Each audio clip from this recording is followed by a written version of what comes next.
નમસ્કાર મિત્રો, અમારા નવા વિડીયોમાં આપ સૌનું હાર્દિક સ્વાગત છે। તો આજે આપણે વાત કરીએ રાણજી ગોહિલની બનેલ સત્ય ઘટના વિશે।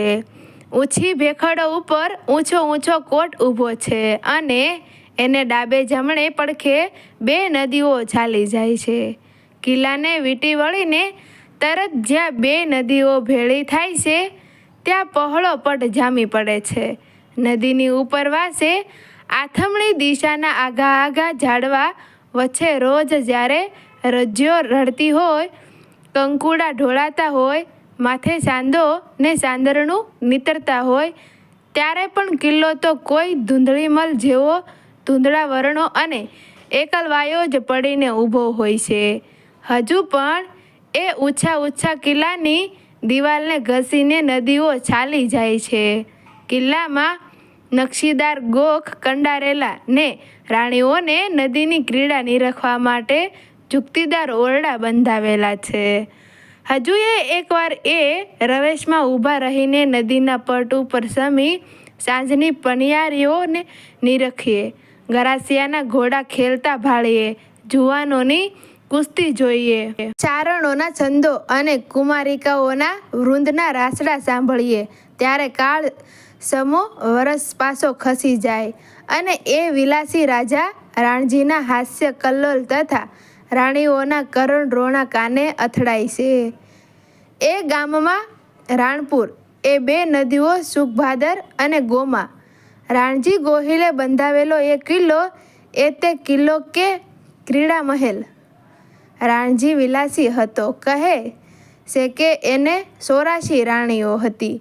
દિવસ રાત એ રણવાસમાં જ રહેતો, એને કનૈયો કહેતા।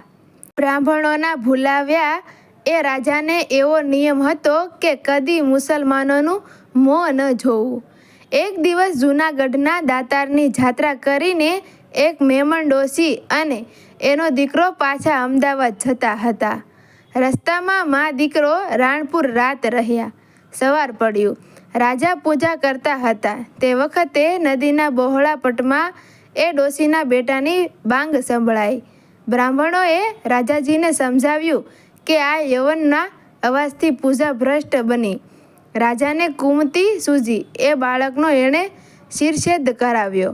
છોકરા વિનાની માતાએ અમદાવાદ જઈને સોધાર આંસુએ મહંમદ શાહ બેગડા પાસે વાત કહી। મહંમદ શાહે પોતાની ફોજ રાણપુરનો નાશ કરવા મોકલી દીધી। રાણપુર સમાચાર પહોંચ્યા કે સેના ચાલી આવે છે, પરંતુ રાજાને કોણ કહેવા જાય? દુર્મતીઓ, રાજા તો રણવાસમાં અહોરાત ગુલતાન કરે છે, બહારની દુનિયામાં ડોકિયું પણ કરતો નથી। સહુને બીક લાગે છે કે કહેવા જનાર જીવતો પાછો નહીં નીકળે। પછી તો એક ચારણે હિંમત કરી, અંદર જવાનો રસ્તો તો બંધ હતો, એટલે નદીની અંદર બરાબર ગોખની સામે ઊભા રહીને ચારણે અવાજ કર્યો, એ બાપ રાણા! રાણા રમત્યું મેલ, કનારે ચડિયા કટક ખત્રી, ચોપડ ખેલ, ગોહિલ કાં લાગો ગળો? હે રાણા, હવે તો રમત છોડ, શત્રુનું સૈન્ય તારે સીમાડે કરનારા ગામ સુધી આવી પહોંચ્યું। હે ક્ષત્રિય, ચોપાટની રમત શું તને એટલી બધી મીઠી લાગી ગઈ કે હજુ નથી શેતતો? સારણના શબ્દો કાને પડતા તો ચોપાટના પાસા ફગાવીને રાણો ઊભો થયો। રાણીઓને ભલામણ દીધી કે જુઓ, જ્યાં સુધી મારા વાવટાને તમે રણભૂમિ પર ઉડતો જુઓ ત્યાં સુધી જાણજો કે હું જીવતો છું, પણ જ્યારે વાવટો ન દેખાય ત્યારે સમજજો કે મારો દેહ પડી ગયો। રાણીએ ઉત્તર દીધો, પણ રાજા જોજો હો, એ વાવટો પડ્યા પછી અમે 84માંથી એકે જીવતી નહીં રહીએ। રાણજી સૈન્ય લઈને રણે ચડ્યો। રાણપુરથી 3-4 ગાંવ આગે મહંમદ શાહની ફોજ સાથે એની તરવારો અફળાઈ। આહી ગઢને ગોખે બેઠી 84 રજપૂત રાણીઓ નજર માંડીને જોયા કરે છે। ધજા ગગનમાં ઉડતી દેખાય છે, એ ધજાને આધારે રાણીઓ જીવે છે। વિજય કરીને રાણજી પાછા વળ્યા। જયશાળી સૈન્ય પર ઝંડો ફરકતો આવે છે, પણ રાણાનો દેવ રૂઠ્યો છે ખરો ખરો ને તે રસ્તામાં એક વાવ આવી. ઝંડો ઉડનાર ઝંડો નીચે મૂકીને વાવની અંદર પાણી પીવા ઉતર્યો. રાણજીનું ધ્યાન નહોતું રહ્યું. એ ભૂલી ગયો હતો કે એ નેજા ઉપર 84 જીવાત્માઓ ટાપીને બેઠા હશે. કિલ્લાના ગોખમાં બેસીને નેજા ઉપર મીટ માંડી રહેલી એ 84 ક્ષત્રિયાણીઓએ જાણ્યું કે પતાકા પડી અને રાણા કામ આવ્યા. હવે હમણાં મુસલમાનો આવી પહોંચશે. તમામ રાણીઓએ ધબોધબ ગઢના કૂવામાં પડીને પ્રાણ છોડ્યા. વિજયી રાણજી દોડતે ઘોડે રાજમહેલમાં આવ્યા. ત્યાં તો રાણીઓના શબથી કૂવો ભરાઈ ગયેલો દીઠો.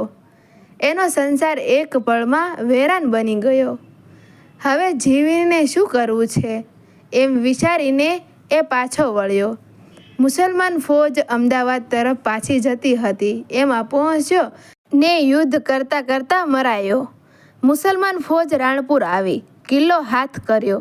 રાણી તો એક પણ જીવતી નહોતી. કુંવર મોખડાજીએ લઈને એક દાસી રાણીના ભાઈને ઘેર ઉમરાળા નાસી ગઈ.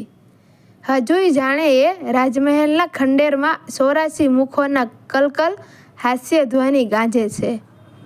સામસામી તાળી દેતા એ સુંદર સુકોમળ હાથની ઘૂઘરી જડિત સુડલીઓ જાણે રણજણતી રહે છે. ચોપાટના પાસા ફેંકાતા સંભળાય છે અને છેવટે ગુંજી રહ્યો છે એ નિર્ભય ચારણનો ઘોર અવાજ.